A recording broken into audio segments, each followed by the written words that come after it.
vacuum pump is loud.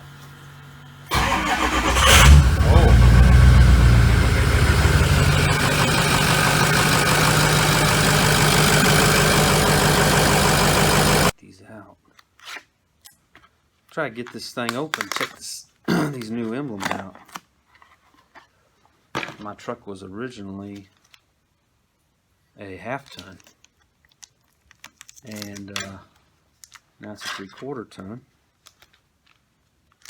with a diesel in it. So I got these emblems from the internet. So it'll say, it'll have XLT diesel. Kind of shiny though. It's probably gonna be the shiniest thing on the truck, but hey, what? Couldn't find any good used ones. Anyways, let's let me put this up. We'll take a look at where we're at on the truck. Oh, the headliner, yeah. So I bought a plastic headliner, a plastic molded one from National Parts Depot. Is it National Parts Depot? Yeah. And then I got some of this adhesive spray. And I wiped it down with degreaser first, and then the material I bought at Hobby Lobby, or you can get it at any craft store. And it's just a real thin, there's no foam on the back. Some people I think get the foam backing, but since I have that kill mat, I just went for just this. And it's a dark leather type material, which I think it'll match this.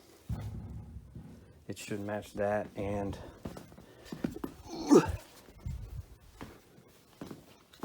see, it matches this, and then I think it matches the carpet. And then here's all my trim pieces. All right, let's check this headliner out. I got it installed.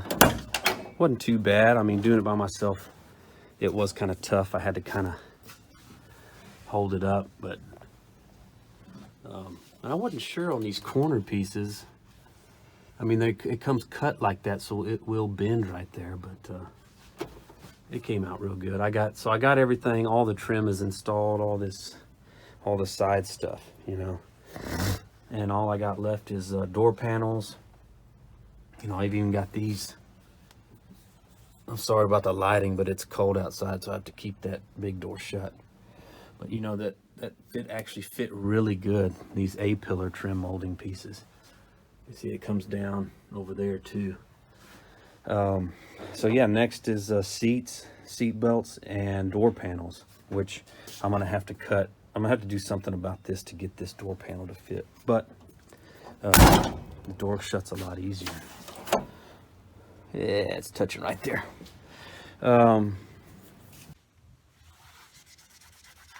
I'm trying to get these visors cleaned up. They cleaned up pretty good. I mean, that's the dirty side, that's the clean side. But I'm hoping that I don't know if my next video will be like a complete running video or not. I mean, I want it to run, but I like to button things up before I call it done. And then I was going to do a price breakdown on everything. Cost of the trucks, and then, you know, if you do engine upgrades, you know, because I did that. I did the studs and all new injectors and all that stuff, so I was going to do a price one. But it's kind of weird because when I bought the donor truck, the Super Duty, it was before the chip shortage. I didn't pay that much for it. Now those older diesels are going for a lot more money now than they were back then. But I'll still do it just so y'all can see how much I got invested in this thing, which is too much. But anyways, let me know if you got any questions.